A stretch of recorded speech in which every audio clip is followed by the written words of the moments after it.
Well, it's great to have your company again, Virgo. It's November 2023, Dadici here. Welcome to all of you who are new.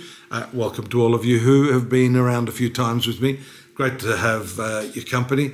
And this month I want to go a little deeper. I want to move into a more esoteric sort of analysis of the transits in your horoscope. I'm doing that more often now. I think I trust you're capable of handling your day-to-day problems, the issues that are arising there.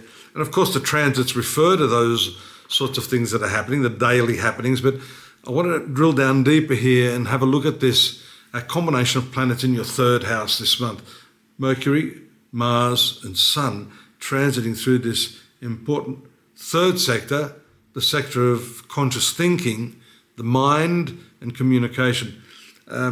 Naturally with Mercury, your ruling planet, transiting this area this month, this is activated strongly and supported with fiery Mars there, giving you that drive and inclination to understand things, to communicate forcefully.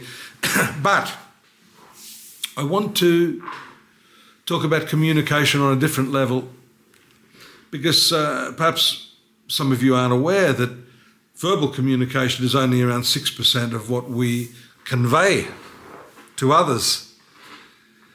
And if that's the case, the natural question to follow that is, well, what's the other 94%?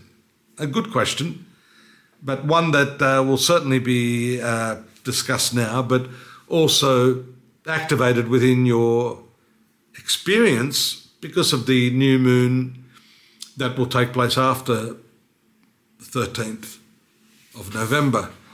So the new moon shows a new chapter, a new development, a new opening for you in the area that the new moon takes place. And of course, we've just had a recent full moon eclipse in Taurus relating to your higher mind, your intuitive mind, your tertiary studies, the expansion of your horizons, all of those things. But first things first, we have to understand the mechanics of thinking and the way your thought processes operate, because that's the governance of the third house and the planets there during this period of your life.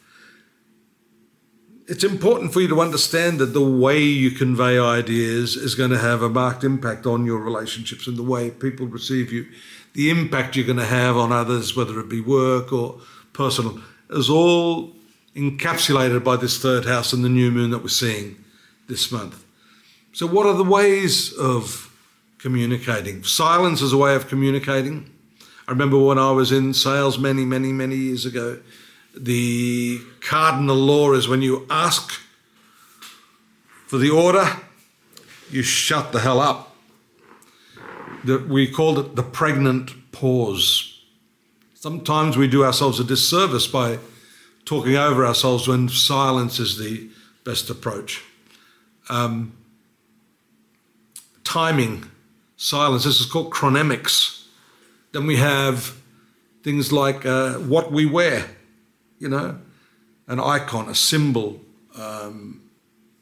If you think about it, wearing a crucifix around your neck would have a vastly different impact to you wearing a swastika. That would convey a whole lot of information. It would communicate a whole lot about you to those around you. Haptics, touch. When you touch something, you can or you can push them. There's ways of communicating, and that's got to do with touch. There are many different forms that this non-verbal communication takes, and an understanding of that, I think, is necessary for you to ramp up your game and to do better in life. It also requires quite a bit of self-awareness, objective self-criticism.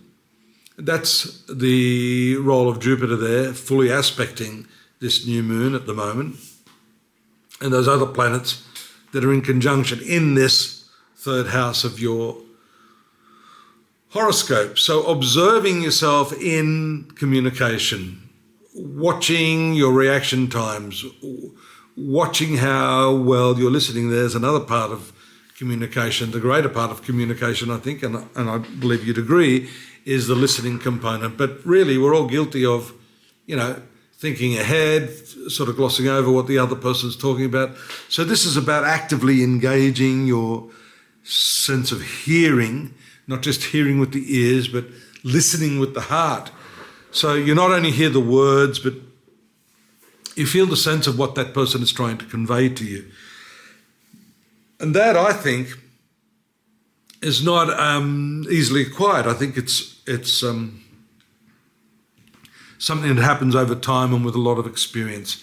And so it's great news, because the new moon's going to activate this. It's going to give you a whole lot of insight into your thinking processes, ideation, the way you plan, the way you communicate and share ideas, the way you listen and receive ideas, and the non-verbal mechanism of communication. So I think it's an exciting time for you.